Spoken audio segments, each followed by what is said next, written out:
y así sucesivamente. ¿Estamos de acuerdo? Bueno, ese mismo concepto estamos aplicando acá. ¿Lo habían visto así este concepto? Bueno, ¿lo han terminado de entender? Por eso se lo he explicado, porque sabía que no se lo habían explicado. ¿Estamos de acuerdo? Esto es importante. Fíjense que es una tontera, pero entendiendo esto, ¿entienden cómo funciona la torre? ¿O no? Bien, acá pasa lo mismo.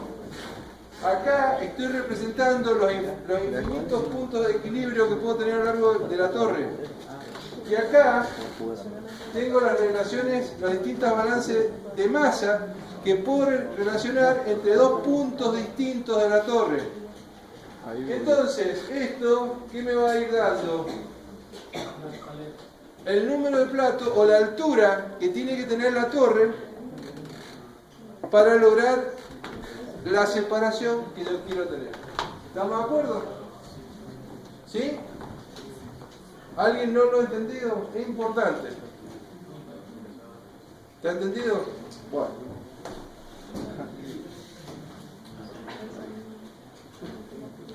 Bien.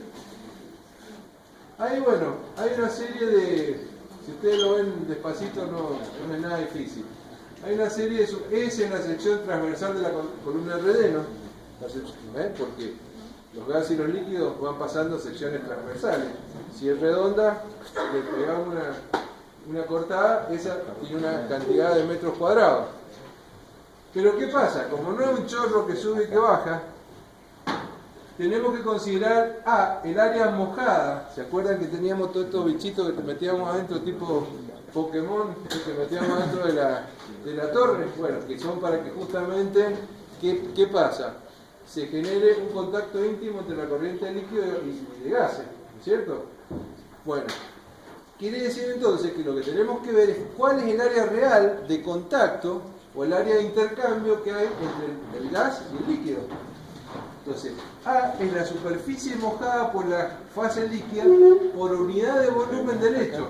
O sea, por unidad de volumen del hecho, yo tengo una determinada cantidad de área mojada, que es, fíjense, eso es lo que hacen estos famosos anillos Raschig, es aumentar, digamos, por unidad de área, el área realmente mojada, o sea, el área de intercambio que hay entre el líquido y el gas.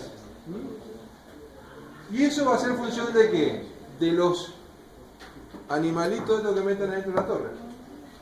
Cada uno de estos bichitos, digamos, en cantidad de la cantidad que le metan por metro cuadrado, el fabricante les va a dar a ustedes el dato. Digamos, este anillo Raschig especial que lo he hecho les permite a ustedes tener un área de intercambio de tantos metros por metro cuadrado de superficie. Y si le meten 500 por metro cúbico de torre. Si le meten más, le meten menos, si lo ponen ordenado, lo ponen desordenado. Bueno, esos son todos los diseños, todos los datos de diseño que tenemos que tener en la torre. N, que lo que es el caudal por unidad de superficie del componente transferible desde la fase gaseosa a la fase líquida, lo que vamos queriendo transferir. Bueno, si igualamos estos coeficientes, fíjense, estos balances de masa, fíjense que si estamos en un estado estacionario, depende de con qué estemos trabajando, si estamos considerando transferencia de seno a seno o estamos transfiriendo de seno a interfase, depende, vamos a trabajar con coeficientes totales o con coeficientes particulares. Si lo estamos considerando del lado del gas, del lado del líquido, es el coeficiente que vamos a utilizar. Y en función de eso podemos cambiar dentro de esas ecuaciones aquellos valores y nos da una ecuación como la que tienen ahí abajo. Esto, si lo hacen con todos los coeficientes, digamos, sean los particulares o sean los totales, le van a dar esas expresiones e integrándolas, esas expresiones, les va a permitir calcular ¿qué cosa? La altura de la torre, que es lo que ustedes andan buscando. ¿Qué altura le tienen que dar a la torre para lograr la transferencia de soluto que ustedes necesitan?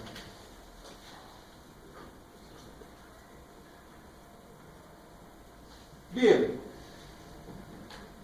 esto es si meten estos famosos coeficientes n' y n2', lo cambian así, y de vuelta pueden tener una fase controlante.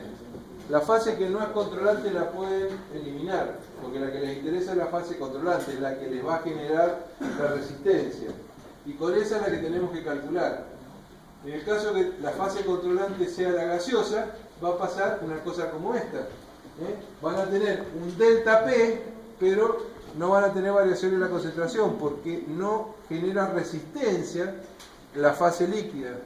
Entonces, el gráfico, como la expresión que el diagrama que lo representa, sería como el que ustedes ven ahí.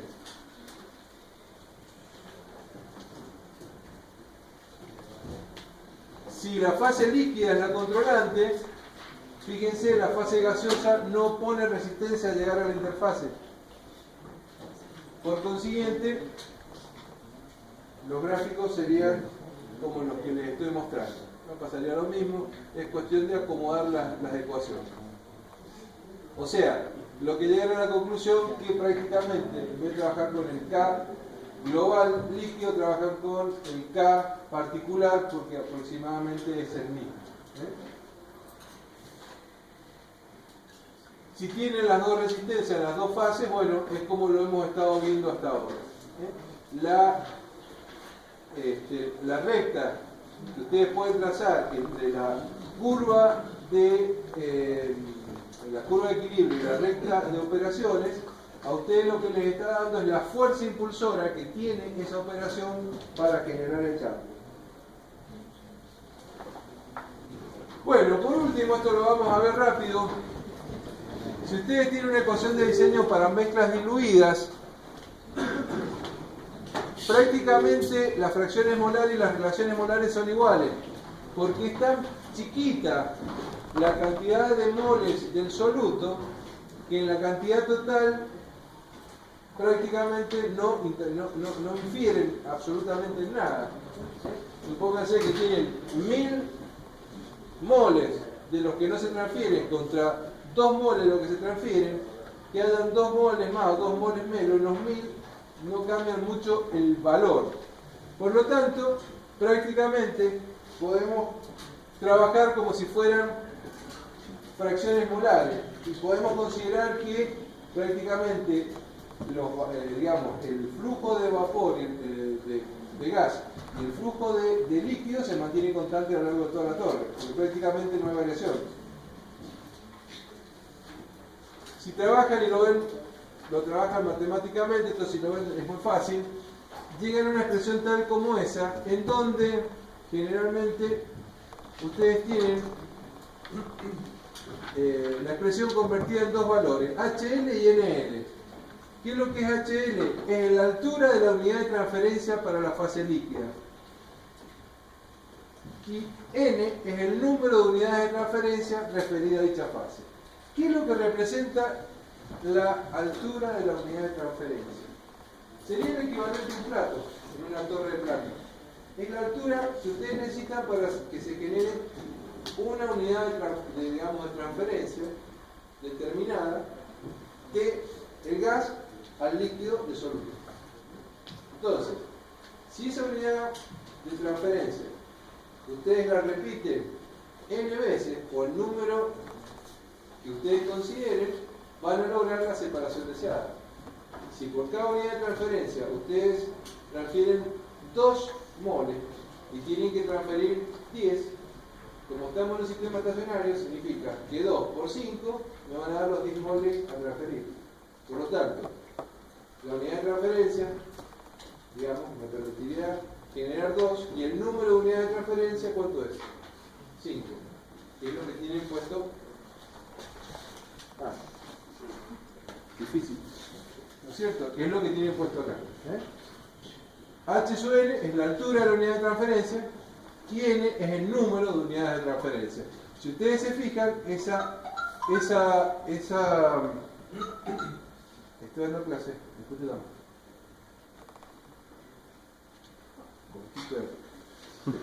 Bueno, El número de unidades de transferencia referida a dicha fase. Eso es un número porque fíjense en las unidades. En el numerador tienen diferencial X y en el denominador tienen X. Por lo tanto, esa integral les da un número. ¿Estamos de acuerdo? 2, 3, 5, 7.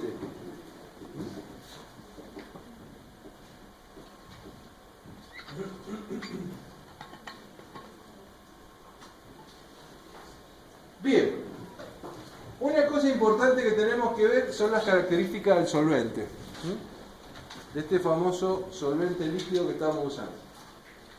Y estas son las características ideales. No significa que si no encuentran esto no pueden hacer la operación. Pero para conseguir esto es prácticamente imposible. Por lo tanto, pero esta sería la idealidad.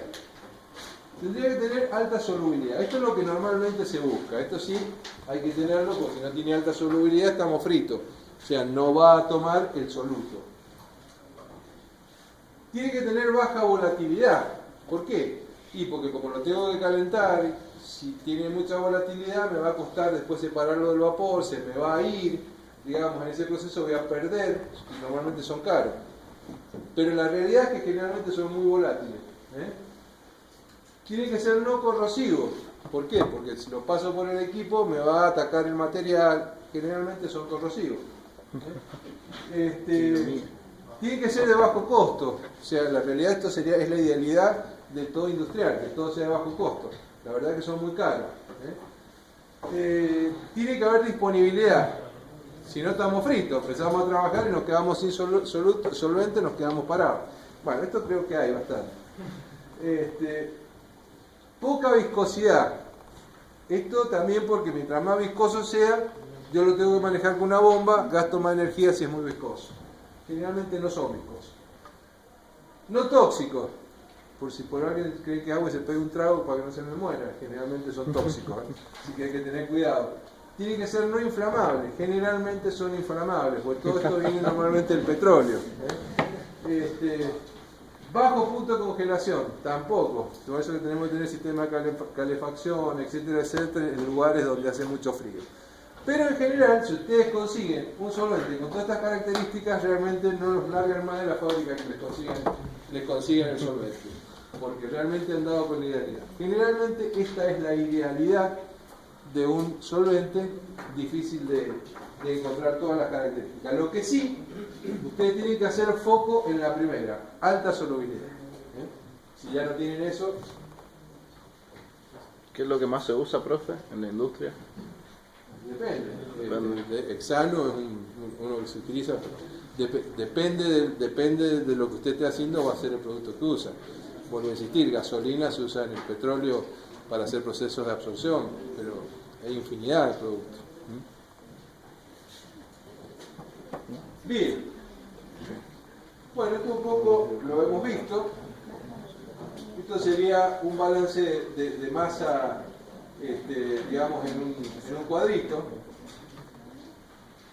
Y por último, algo que es importante que lo vean, que es la característica del factor de absorción. Toda torre se maneja con un factor de absorción. Este factor de absorción depende de la temperatura y se tiene que mantener constante.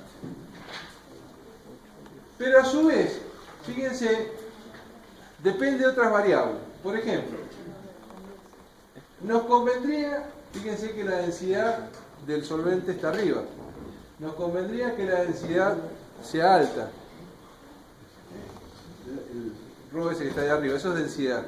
Nos convendría que sea alta. Pero ¿saben qué? Generalmente los productos que tienen alta densidad, ¿qué pasa con su peso molecular? Es alto, es grande, es alto. Y fíjense, la densidad generalmente tiene valores 1, 2, 5, 7, 0, 0 y pico. O sea, tienen valores, ¿cómo son los valores? Por más grande que sea la densidad. Valores chicos. Y el peso molecular es muy grande. Entonces, fíjense, el peso molecular está dividiendo. Por lo tanto, en apariencia me convendría un producto de bajo peso molecular. Pero si por aumentar el peso la densidad, disculpen, pero si por aumentar la densidad aumento mucho el peso molecular, la absorción, el coeficiente de absorción se me va a venir abajo. Hay que tener cuidado. Luego, me conviene aumentar L, la cantidad de líquido, digamos, que yo utilizo para hacer el proceso de absorción. Pero si aumento L, se aumenta L sobre G. Por lo que también aumentan, ¿qué cosas? Los costos, porque tengo que meter más bombeos, más bombas, más equipo. La realidad es que lo tengo que pensar. Pi es la presión. La puedo aumentar. Mientras más presión, hemos dicho que nos conviene. Pero mientras mayor es la presión, ¿qué pasa con la instalación? Tenemos que meter más fierro, y los fierros cuestan, no son gratis. Entonces hay que pensar. Tensión de vapor, que es lo último que nos está faltando, que es lo que está allá abajo. Mientras más baja la temperatura, ¿qué pasa con la presión de vapor? ¿Baja o sube? Baja la temperatura, baja la presión de vapor. Si baja la presión, baja la temperatura, baja la presión de vapor. ¿Estamos de acuerdo? ¿Sí? Por lo tanto, nos conviene trabajar a bajas temperaturas. ¿Por qué? Porque baja la tensión de vapor, y ¿qué es lo que aumenta? El coeficiente. Bueno, esto a ustedes les está dando algunos tips como para que ustedes vean cómo manejar la operación de absorción. Sí. Sí.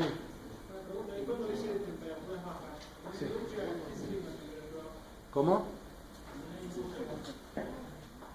Puede ser 400 grados bajo cero, pueden ser 500 grados sobre cero. Depende de la operación. Lo que le conviene a usted es trabajar a la menor temperatura posible dentro de la operación de absorción que usted está haciendo. ¿Por qué? Porque está demostrado que a medida que baja la temperatura, digamos, la capacidad de absorber que tiene la fase líquida aumenta con respecto al soluto gas. Es el soluto en el gas. Entonces, yo lo que trato de bajar es lo más posible la temperatura, dentro de las necesidades que yo tenga.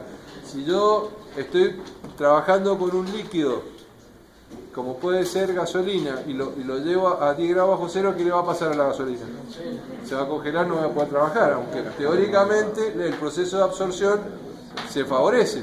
Entonces, dentro de las condiciones operativas, yo tengo que tratar de buscar la menor temperatura de trabajo posible. ¿Sí? Eso es lo que estamos hablando con esto.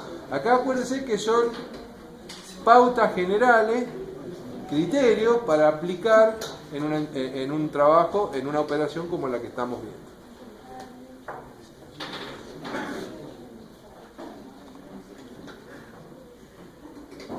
Bueno, acá tienen algunos libros que pueden utilizar para ver esto. Se agrega el libro este español que leemos siempre Cuesta, que es muy buen libro.